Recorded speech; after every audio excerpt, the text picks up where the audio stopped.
Sir, आपको लगता नहीं है कि अगर चलिए आप लोग 60 करोड़ का वो जो आंकड़ा है वो नहीं मानते हैं, 66 करोड़ का, मैं कह रही हूं कि वहां पे अगर 2 लोग भी गए, 1.5 महीना चला महाकुंभ, चलिए वो 144 साल वाला नहीं था, वो हर 12 साल वाला ही सही, लेकिन जब केदारनाथ गए, वो वैष्णो देवी गए, सबने उनकी सराहना की।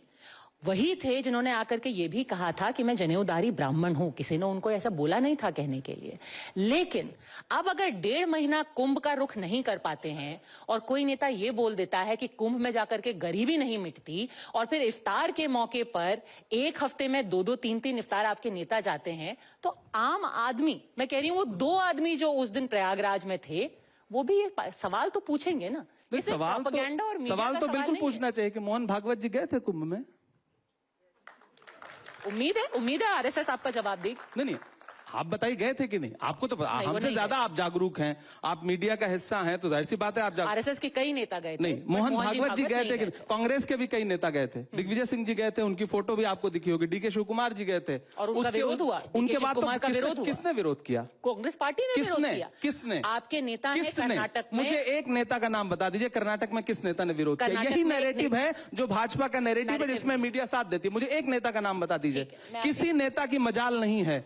मैं इमरान प्रतापगढ़ी हूँ, मेरी बात सुनिए, मैं इमरान प्रतापगढ़ी हूँ, मैं अफ्तार करूंगा, मैं नमाज पढ़ने जाऊंगा, मैं उम्रा करने जाऊंगा, मैं हज करने जाऊंगा। कांग्रेस पार्टी का कोई नेता मेरा विरोध नहीं करेगा। कोई केदारनाथ जाए, कोई वैष्णो देवी के पास जाए, कोई गंगा में स्नान करने जाए, किसने आज तक, कौन विरोध करता है? कैसी बात? यही तो सबसे बड़ा झूठ है जो परोसा जाता है। डीके शिव कुमार जी का किसने विरोध किया? बड़े गर्व के साथ उन्होंने स्नान किया, उनकी तस्वीरें देश के सामने आई। दिग्विजय सिंह, जिस पर भारतीय जनता पार्टी क्या क्या आरोप नहीं लगाती, वो गए, उन्होंने स्नान किया। मुझे बताइए, नीतीश कुमार जी गए थे? नहीं गए थे।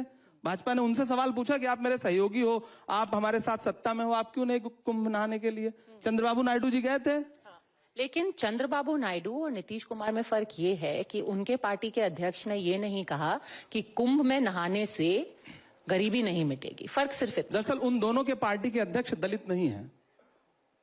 मल्लिकार्जुन खड़गे जी अगर कोई बात कह रहे हैं तो वो उनकी एक सदियों की, इस देश के दलितों की सदियों की एक पीड़ा है। उस पीड़ा को आप राजनीति से नहीं जोड़ सकती, उसको आपको सामाजिक तरीके से टैकल करना पड़ेगा। इस देश में अभी रणदीप सुरजेवाला जी जो बात कह रहे थे, हजारों सालों की एक पीड़ा है जिसको मल्लिकार्जुन जी खड़गे जी कह रहे हैं, तो उसे आप राजनीतिक चश्मे से मत देखिए। उनकी पूरी एक नस्ल ने जो झेला है उसको किसी राजनीति से हल नहीं किया जा सकता, उसको सामाजिक सुधार से हल किया जा सकता है, और उसको, उस सवाल को सबको फेस करना पड़ेगा।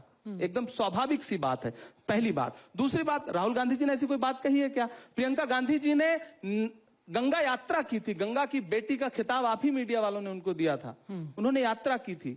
आपने कभी उनको जो है मतलब आस्था से फिर उसको क्यों नहीं जोड़ा? भाजपा का कोई एक नेता कहीं डुबकी लगा ले तो आप उसको आस्था का महान केंद्र बताने लगते हैं। कांग्रेस का आदमी कितनी भी आस्था प्रकट कर ले, आपको लगता है कि नहीं ये तो ढोंग कर रहा है।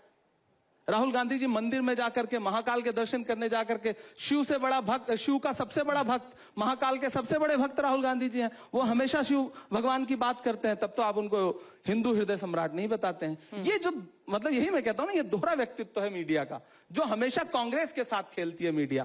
मेरा ये आपके सामने विरोध में दर्ज करा रहा हूं। ठीक है।